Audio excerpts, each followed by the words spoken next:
Hi everyone, I'm John C. Morley, the host of the JMOR Tech Talk Show and Inspirations for Your Life.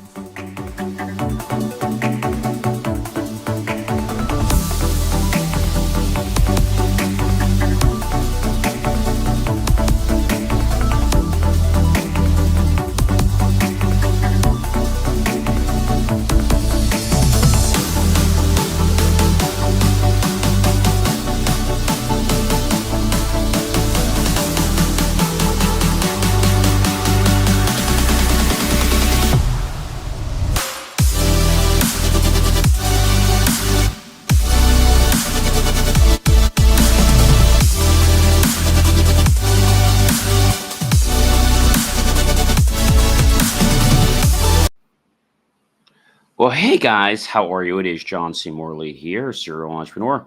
Welcome to the JMOR Tech Talk Show. This is October 18th, by the way, 2024. And if you guys are wondering, we are on Series 3 of the JMOR Tech Talk Show, which you know that means we're almost going to be in our fourth year. And in case you guys happen to be wondering where we are as far as the numbers, well, we've grown quite a bit. We're on Series 3. We're on show number 42. So really great to be with you guys here. Do check out my hat, believemeachieve.com for more of my amazing, inspiring creations. So listen, ladies and gentlemen, are you ready to dive deep into the tech world? Joining us for another exciting episode this evening of the JMOR Tech Talk Show. Where we explore the latest trends, insights, and breaking news that are shaping our digital landscape. Whether you're a tech enthusiast, a business professional, or just curious about how technology impacts our daily lives, this episode is packed with much information that you will not want to miss. Whether you're here with me live or any other time, it's so great to have you with me on the show, the JMOR Tech Talk Show. So again, it is very good to have you guys here. And thank you so much for tuning in. And we have a really packed show. So first thing I want to talk about is one of the issues that is really plexing a lot of people, and that's Gmail and Outlook. So Gmail and Outlook, I call it a clash. The battle between Outlook Classic 2001 and Gmail users intensifies as recent changes created new challenges. In fact, we're not sure when, but Gmail will not work with Outlook. They have had all kinds of things saying you can do this and do that, but nothing really works. The question I have is when, ladies and gentlemen, when will the issue between Outlook and Gmail be fixed? And they have workarounds, right? But Outlook has stopped being able to sync if you have a Gmail account. It just will not work. Whether it's POP, whether it's SNTP, you can uninstall, reinstall. It just doesn't work. So you can use another program like EM Client, which is free for home users. And that'll work perfectly with Gmail. So it's very interesting, this little pickle we're in. And so there are a lot of implications. And like I said, I recommend EM Client as a viable alternative. While examining the latest Outlook updates, you might think it's going to fix the problem. Unfortunately, ladies and gentlemen, it is not going to fix the problem. And ladies and gentlemen, I'm not sure if you guys know this, but whenever I post things on TikTok, if I post anything about TikTok, like things that they're doing wrong, or any caveats with their platform, or even something that's controversial, well, they'll shadow ban me for a couple days, which I think is really unprofessional. But we know they've gotten hit with so many issues, right? So the TikTok AI shift is one of the things I probably can't post on TikTok because they would shadow ban me if I did.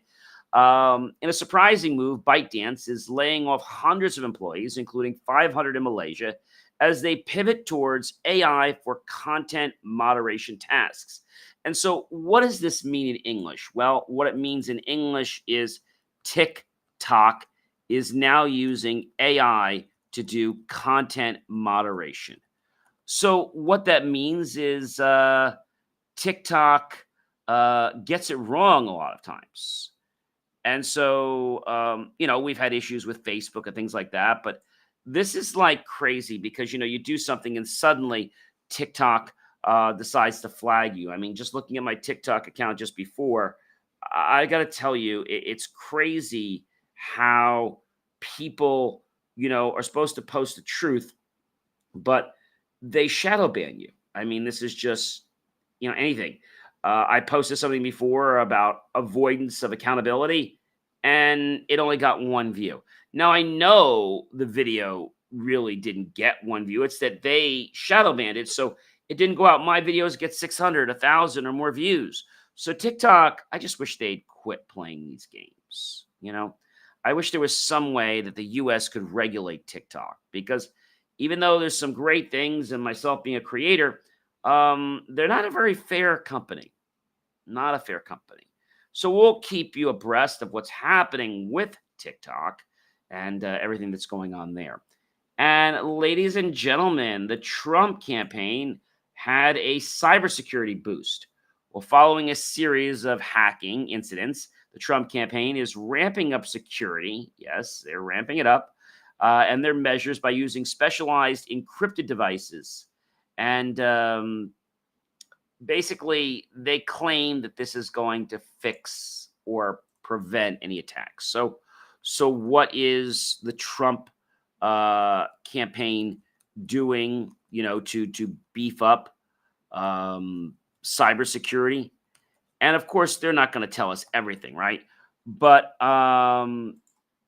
they are trying to defend and protect any Iranian hacks. So Donald Trump's presidential campaign is, as I said, ramping up security by using specialized encrypted phones and secure laptops from Green Hills Software. Again, this move comes after a series of Iranian cyber attacks and 2 assassination attempts to former President Trump. So Green Hills Software, they are in Santa Barbara, California, and their whole thing is that they say they pinpoint and they eradicate every bug. Well, so they're known to be global security, right? But they just kind of popped up out of nowhere. I mean, yes, they've been around. I get it. So they have different things like stuff they do for aerospace and automotive and medical, and they do other stuff. But just because the government picks something doesn't mean it's good, ladies and gentlemen. I have to tell you that. I really have to tell you that. For years, the government was picking technology. I'm not going to mention the company, but suddenly the company lost the bid, and now their technology is no longer in airports anymore. I'm not going to get into too deep about it because I've talked about this at other shows. And when I went to confront the people that actually make the technology, now that they don't have an active bid, they were happy to sing like a canary and tell me the truth about their technology and that it is a danger to everyone that uses it at the airports. All right, so enough about that. So we'll have to see what's going on with this campaign, and hopefully they're going to be able to keep out these bad actors. So Russia's AI drone deployment. Yes, Russia is significantly increasing its use of AI-powered drones in the Ukraine, raising questions about the future of warfare and military technology. And there's lots of implications and escalations that are happening because of this. But you might be saying, John, what is this? I mean, what is the the AI drone deployment in Ukraine? And Russia's just, they're nuts. They're crazy.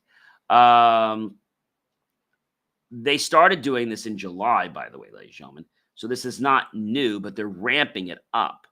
And they are rushing to create AI-enabled war drones. So you might be saying, so what is an AI-enabled war drone? Well, AI and the future of drone warfare, right? Um, about a year ago, the U.S. Deputy Defense Secretary Kathleen Hicks mentioned about the acceleration of the Pentagon's Replicator initiative, an effort to dramatically scale up the United States' use of AI intelligence on the battlefield. She called it, quote unquote, a game changing shift in national security. Of course, if I post this on TikTok, it probably will get shadow banned.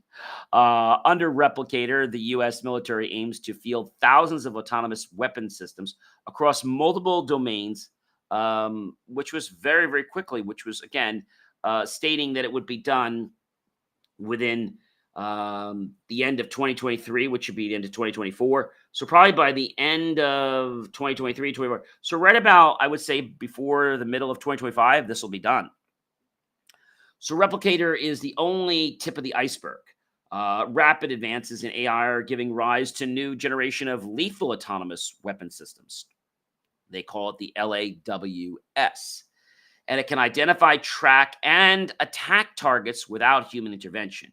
Drones with autonomous capabilities and AI-enabled munitions are already being used on the battlefield in the Russia-Ukraine war, as I mentioned. From quote-unquote killer algorithms that select targets based on certain characteristics to autonomous drone swarms. And the future of warfare looks increasingly pretty dangerous. Amidst the specters of the warbot armies, it's easy to miss the AI revolution that is underway, but we're now talking about Drone Wars 2.0. It's the first full-scale drone war. The Russia-Ukraine war marks an inflection point where states are testing and fielding the laws, like I told you about. And by laws, I am actually talking about lethal autonomous weapon systems. They're increasing on the battlefield. While autonomous drones reportedly have been used in Libya, in Gaza, the war in Ukraine represents an acceleration of the integration of this technology into conventional military operations. So, okay, they're doing all these great things, right? But what's happening with the security, the privacy, and there are lots of challenges that are going on in the Pentagon about things like responsible AI. And they're aiming to address them through a labyrinth of laws and mazes of regulations. It sounds good on paper, but the truth of the matter is the conventional drone program was promoted as being legal, ethical, and wise before serious concerns about civilian harm surfaced. Because if AI makes a mistake, it could kill a lot of human innocent people. So we'll keep you in the mix, definitely, about what's happening there.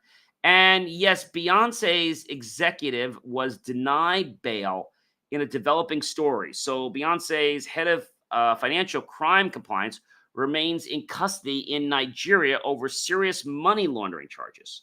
And you're probably wondering, what the heck is going on with this? And what I just want to tell you is that I think a lot of what's going on has been very political.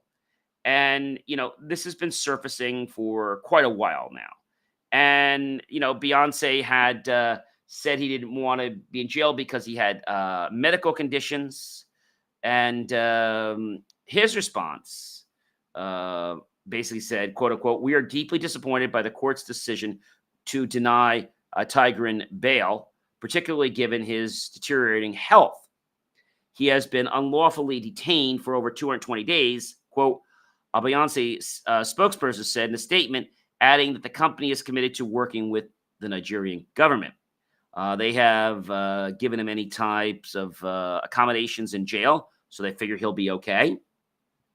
And so the court deferred making a decision on bail in September, and Gambarian's attorney filed a new bail application, citing his deteriorating medical condition. And one lawyer, Mark Morty, told the court last month that executives has needed surgery since July 18th and requires urgent assistance that cannot currently be provided in prison. During the time in prison, Gambarian has developed malaria, pneumonia, and tonsillitis, and suffers from complications tied to a herniated disc in his back, which left him in need of a wheelchair. Though in a video from his last court appearance, Gambaryan did not have a wheelchair and instead had to struggle on a single crutch.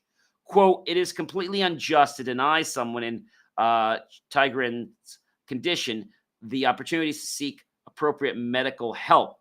And I just pray that when he is finally released, that the damage he is suffering is not permanent." Tigran's wife, Yuki Gambrian, said, quote, "I'm exhausted and deeply disappointed, but I will continue fighting for my husband's rightful freedom." So, the thing is, he did some things wrong. Okay. I get that he has some health issues. I get it. Okay. But he did do some things wrong. And, he's got to pay the piper. I don't think he should be, sacrificing his health in any kind of health issue. But I do believe that they are monitoring his situation and trying to do everything they can for him. So he's just looking for ways to get out of this.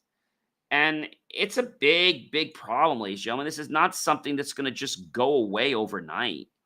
I mean, the fact that this has been going on with, the decrypt and the crypto.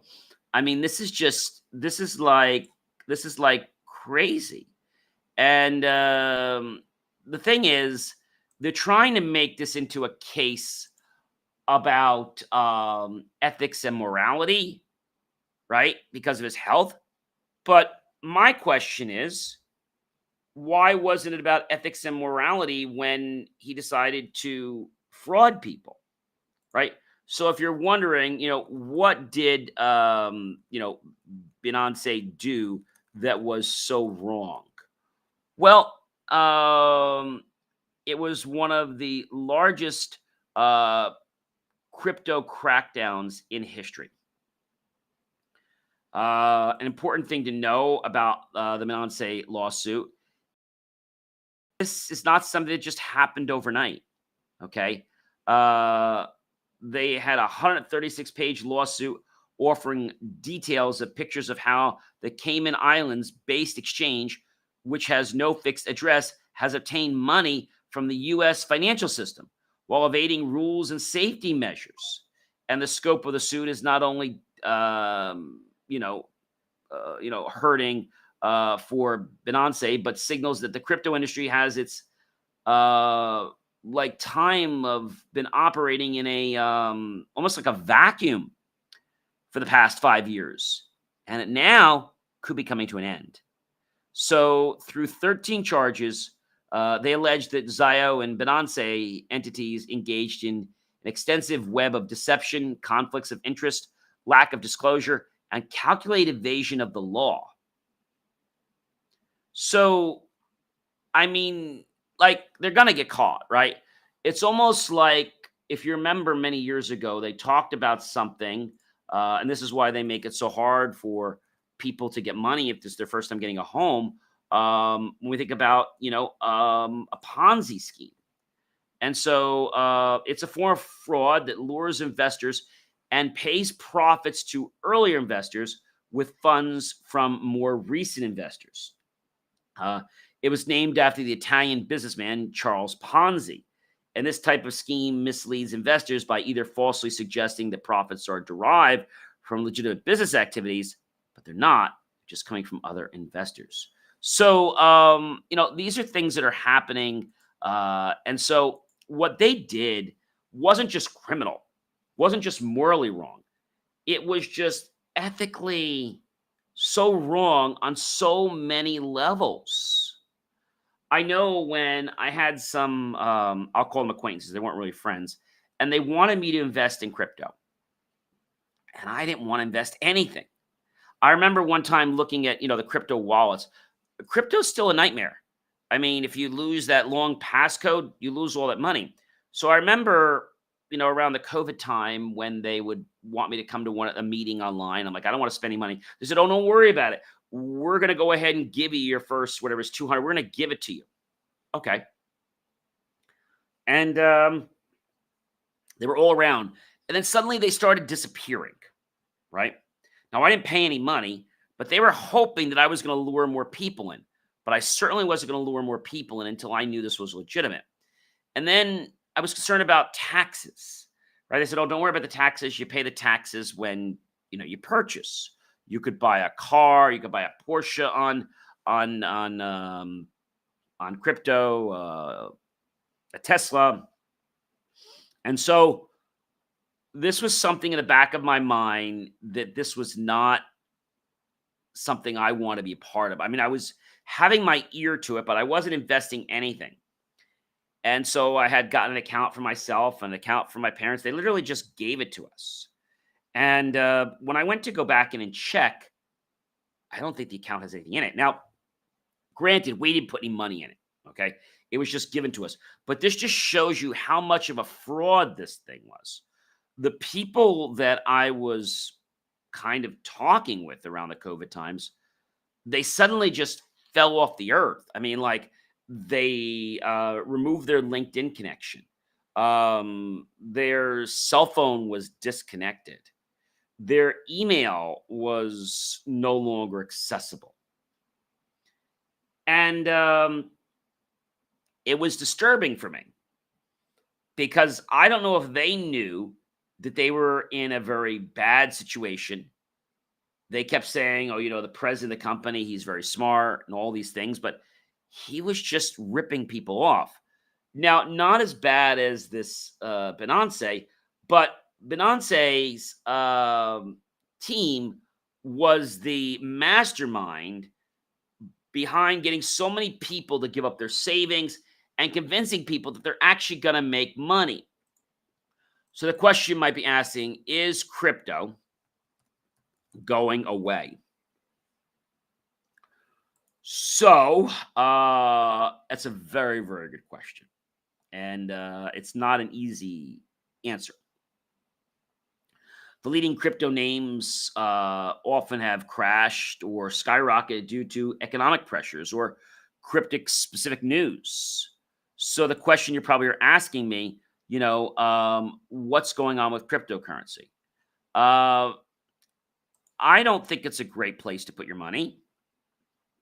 And back around January 17, 2023, cryptocurrencies started being in crisis. But people are saying they're not going to disappear. And so Bitcoin had an unprecedented tumble in the late 2020s and has not even recovered one fraction of it. In addition to the sharp decline, there's much discussion about worrisome collapse of some called stable coins, which are supposed to be less volatile, which aren't. And this compound by the fall of the cryptocurrency giants, particularly due to the allegations of fraud in cases like the FTX scandal, the Binance scandal. And FTX had 1 million users and was the third largest cryptocurrency exchange in terms of volume. Experts have said numerous times that the aftershocks of its collapse have hit investors hard and will likely slow the pace of crypto assets. So there are people that mine crypto right in their own homes. I mean, they have computers that are just mining crypto. I mean, it's just ridiculous. So the question you might be asking me, and it's a very, very good question, is crypto legal? The government has specified that Bitcoin isn't a legal tender, but is legal, acknowledging that cryptocurrencies can work as a medium of exchange.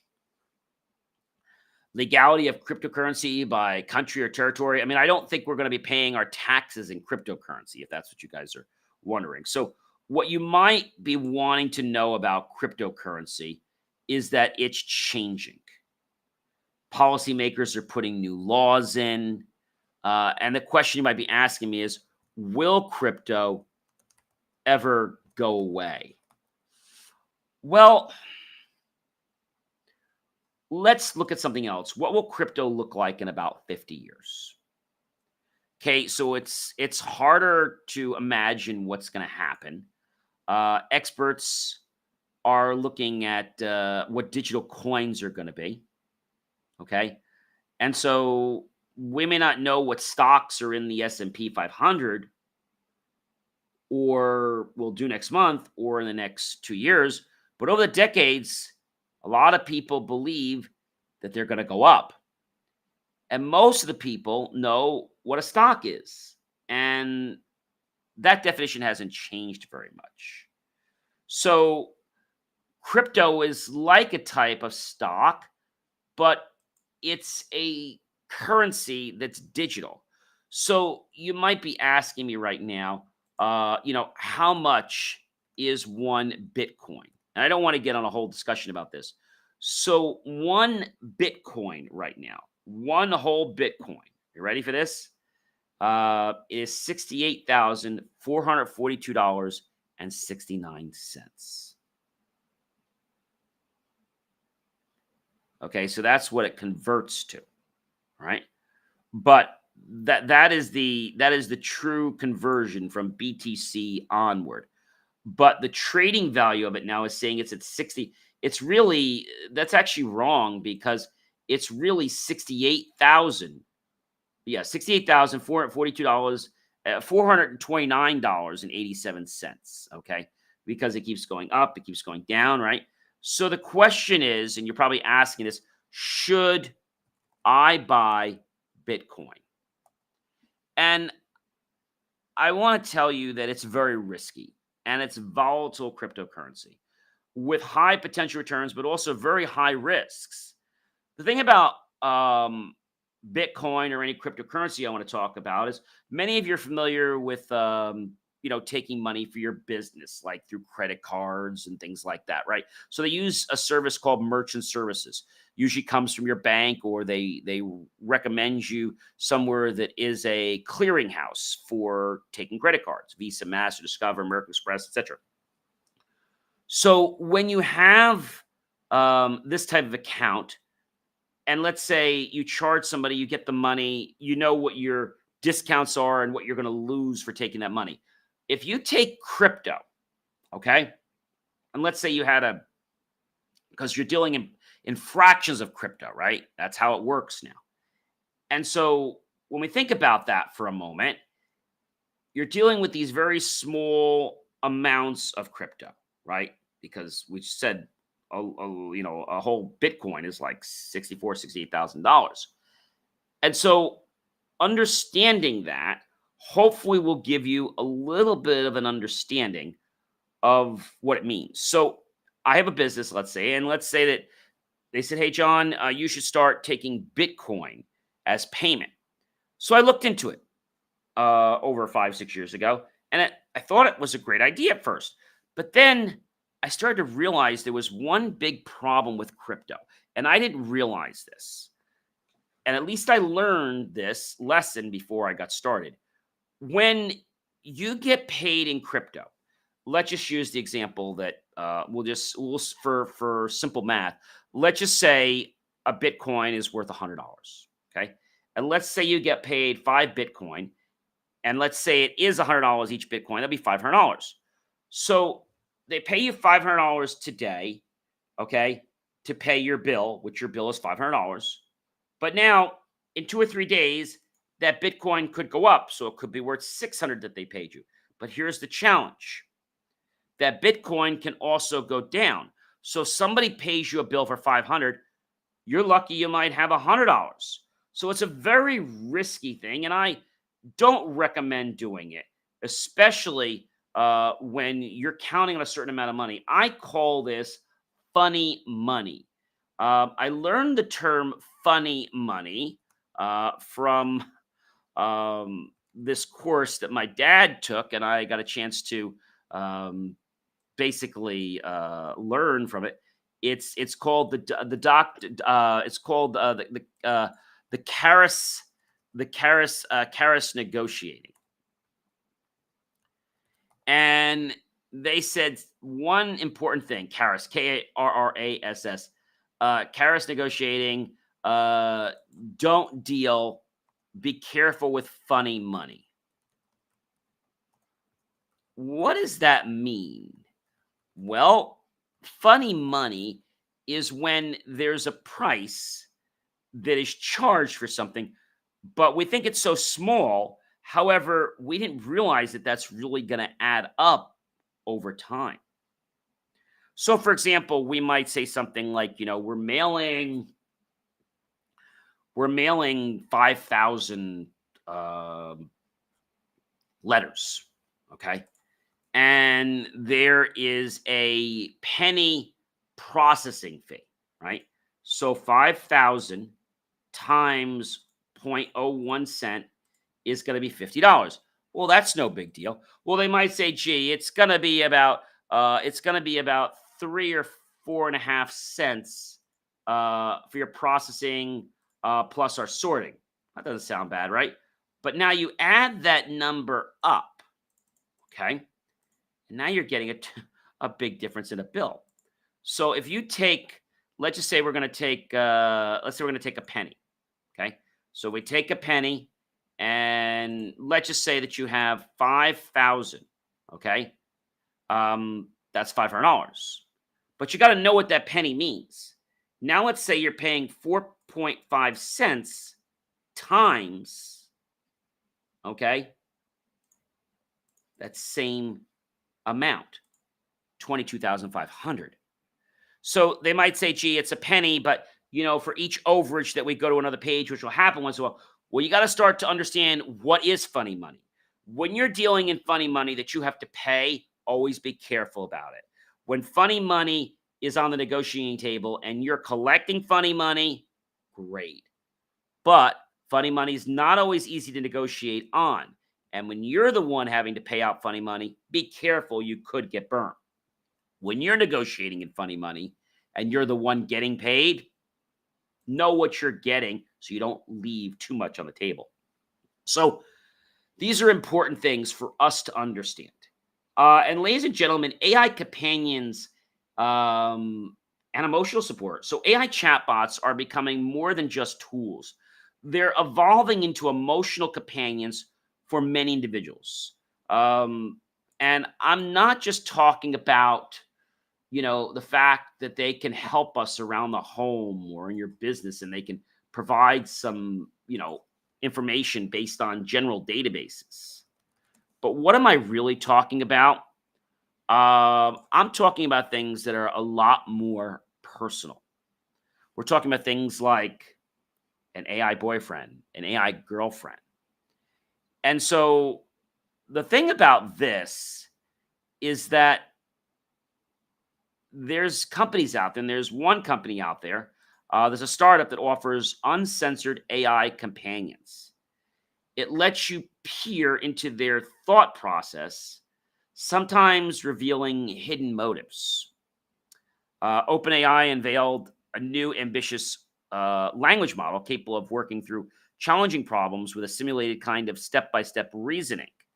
And so when we think about this, my question is, if the AI is learning these things about you, and this is a central repository, internet, be careful, because I'm concerned that what the AI companion learns about you isn't used against you, or isn't used to try to pull on your heartstrings to get you to buy something, right? If the AI companion suddenly knew that you loved a certain type of chocolate, or you loved a certain color, right? And maybe you don't share this online, but maybe there's some things that if people knew them about you, they could just, get you to spend anything.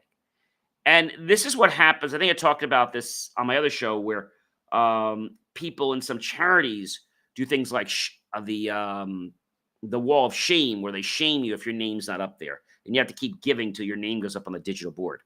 And so they pull at your heartstrings, thinking that you're going to give because you feel bad. But once you start realizing what they're doing, well, you quickly change your tune, and you don't want any part of that. Well, Imgur eases the content restrictions. So Imgur has taken a bold step by relaxing its adult humor policies, resulting in a 60% decrease in account suspensions and image removals.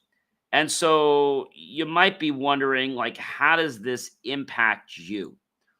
Well, the thing about this is that Imgur, again, they've been around for quite a while. They are an image sharing platform. And like I said, they've decided to loosen their restrictions on memes and photos involving adult humor. After banning pornography and removing large amounts of existing explicit content from the platform in April 2023, Imgur will no longer classify posts with references to adult humor as mature content. A product manager at Imgur said that the platform's previous rules surrounding mature content felt inconsistently applied to subjective or just rather confusing as a whole. Yeah, Facebook does that a lot, don't they? It's like they just make a decision and then suddenly their AI bot goes like crazy. So Imgur had a very long history of sharing sexual imagery. Many message boards and earlier versions of social network like Reddit were unable to host images directly. As a result, users would link to third-party image hosting websites such as Imgur to host their explicit images. Though users had been banned from posting pornographic content on Imgur's main page since well before 2023, users could upload images anonymously and then share links to the photos. The latest move has already made an impact, and Imgur claims that it has had a 35% drop in the number of warnings. And the image removals has changed and said that the account suspensions, as I said, went below by 60%. So explicit images, quote, have historically posed a risk to Imgur's community and its business. Quote, it says third-party providers, including payment firms and advertisers, can sometimes be reluctant to work with websites that host adult content due to the risk of exposure to potential criminal activity or even scams. So if these companies out there are trying to post adult content to people over 21 and they're not being used for things to, let's say, exploit young children or minors, and they're not doing anything wrong, or they're not being posted without someone else's, let's say, consent, then, they're just adult play is how they define it. All right. And so I think it's interesting what they do, but I think it's also important that they keep an eye because that might not have been a good idea. And how would you like this? A robot in your home that recently got hacked to cause a big stir. Well, what the heck could a robot do in your home? I mean, what's it going to do? Say, I'm not cleaning your floor? Not quite. In a bizarre plethora of events, hackers somehow managed to make robot vacuums, get this, ladies and gentlemen, shout slurs, highlighting major security flaws in smart home devices.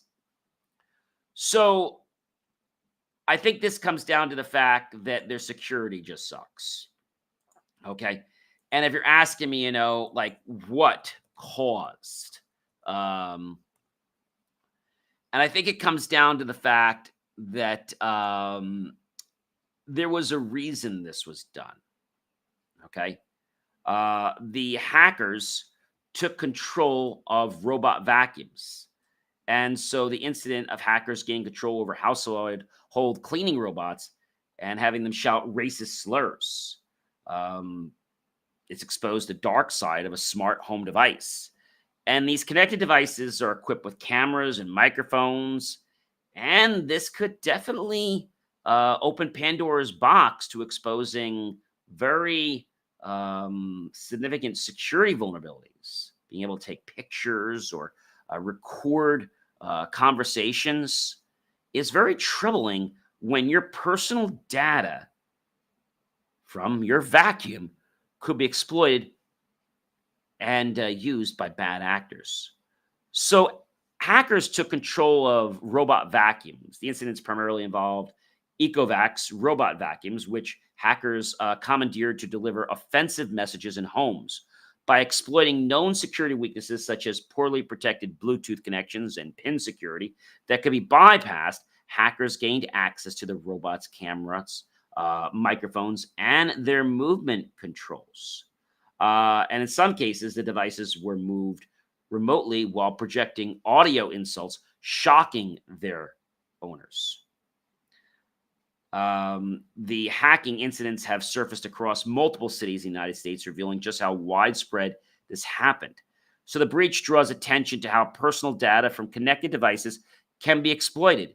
And this is any device that's smart and online. And so, when Amazon announced its $1.7 billion acquisition of iRobot, the maker of Roomba, it signaled a broader move toward leveraging in-home data for targeted advertising. Roomba vacuums map home layouts and can capture information about household size, room, dimensions, and contents. And then they have data points they can now use to target you. So Amazon chose to abandon its $1.4 billion acquisition of iRobot Roomba after regulators in the European Union threatened to block the deal. Yeah, I think this could have been a big disaster.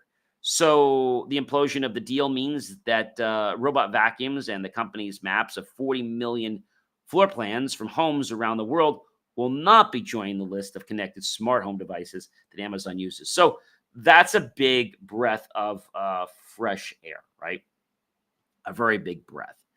And so the recent hacking incidents demonstrate the risk associated with data-driven approaches.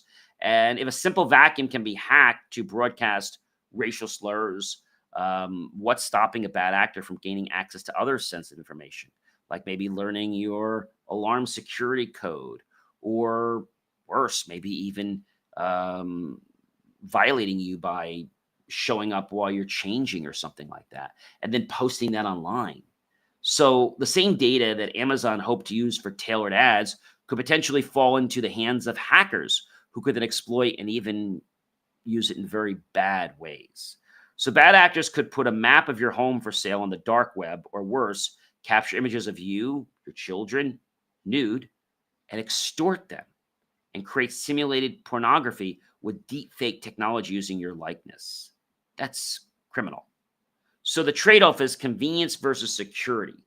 And I think we have to be really careful when we're buying smart home technology that it is made by a reputable company. I would say things that are not outside the United States. We already know what happened with what was it, Hike Vision. I don't know if you guys know about Hike Vision. So Hike Vision is not able to be sold to schools and to governments. So yes, Hike Vision is on the do not buy list for governments. So, and it's on there for the purposes of public safety. So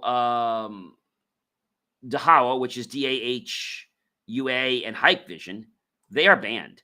The national government, okay, the ban of Dahua and Hike Vision are increasing around the world, okay? And there is a list out there to ban them to the sales of any government or any school. And under the federal NDAA ban, under 2019 NDAA Section 889, and I quote, the U.S. federal government cannot procure or obtain video surveillance produced by Dahua or Hike Vision, including OEMs, due to national security concerns. This covers all federal agencies, including military and U.S. embassies. No part of the U.S. federal government can purchase NDAA banned equipment or any product using banned equipment as a substantial or essential component, such as devices by high silicon chips. Section B bans federal contractors that use banned Hike Vision and Dahua, and this applies regardless of whether that use is related to a federal contract, etc. So there's a lot in there. The U.S. federal government bans any federal dollars from being spent on Hike Vision or Dahua gear, including by grant recipients. Example, a private school may not spend federal fund grant money to buy Hike Vision or Dahua. So the U.S. FCC ban is very important, and the U.S. Federal Communications banned Dahua and Hike Vision from new equipment authorizations in November of 2022. Most products that use electricity require FCC equipment authorizations. Otherwise, they're illegal to import, sell, market, or use even for private individuals. This came after the companies were declared a threat to national security by the FCC in the time of April 2024, a decision made by the U.S. Court of Appeals upheld the ban after Dahua and Hikvision sued the FCC. Models which received authorization prior to November 22 are not affected through the ban. But hey, when you have an app online or a website, you can just download a free program and then just get into this equipment. So when you're buying equipment, ladies and gentlemen, especially when it's going to be a smart device, don't buy cheap, okay? Especially when it's interconnected, because how do you know that that information isn't being used against you or won't in the future? I mean, there were even issues down the road where cameras being sold by these companies that didn't have microphones on board, they didn't order the microphone feature, had embedded microphones in them, and they were listening to people in the United States. That is bad, my friends. So this just explains how important privacy is.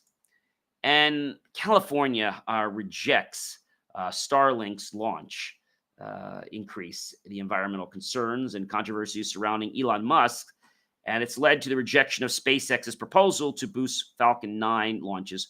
And if the government does decide to turn around and allow this, well, then California has to permit it. And Windows 11 24H2 features. Yes, the latest Windows 11 update introduces exciting AI-powered enhancements, improves security with some new type of programming, and significant gaming improvements, just to give you a couple of them. So when we think about all this, the biggest concern I have is, where is the data being stored and how is the privacy being managed? We all know what happened with the intravenous machines several years ago that were getting exploited by bad actors because they used a very weak encryption on the web. People could get into that site, get into the app, and then they could either stop the flow, start the flow, change the dosage. That was very serious. Hospitals, nursing homes, that could affect people's lives. And OpenAI, ladies and gentlemen, is starting to want to make some structural changes. As OpenAI's valuation reached a staggering $157 billion, the organization is now considering restructuring, potentially impacting its non-profit business and discussing the potential of them becoming a for-profit company. I think that is just so wrong, right? And America's Cup tech Showdown. New Zealand and Britain are gearing up for the America's Cup with contrasting approaches to integrating technology into sailing and taking a look at how one company was able to maybe give them the edge that they were actually looking for. I mean, this is really, really cool if you ask me. So it's the tech clash at the America's Cup. British Bank on the Mercedes F1 boosts while Kiwis keep their design in-house. In the upcoming America's Cup finals in Barcelona, New Zealand Emirates team will defend its title against Britain's Ineos Britannia, striving for its first win in 173 years. Britain's team has benefited from a partnership with Mercedes, F1 merging sailing and aerodynamics expertise to achieve record speeds in the competition. Meanwhile, New Zealand has maintained its traditional in-house design approach, relying on a stable team to enhance the AC-75 monohull. With differences in preparation and strategies, the competition will test each team's engineering prowess and data analysis on the water tactics. Marriott agrees to pay $52 million to beef up data security to resolve probes over data breaches. They claim that didn't happen. But yet, Marriott International has agreed to pay the $52 million to enhance its data security. So, like, seriously? And this is a resolve of the claims from federal trade commissions and 49 other states, plus the District of Columbia. So you don't just pay something if you're not guilty, right? And the breach affected more than 300 million customers and exposed sensitive information as things like passport details and payment data due to inadequate security practices. As part of the settlement, Marriott will implement a robust information security program and offer U.S. Customs a way to request data deletion. So America's water cyber attack renews focus on protecting critical infrastructures And the largest regulated water utility in the United States is American Water.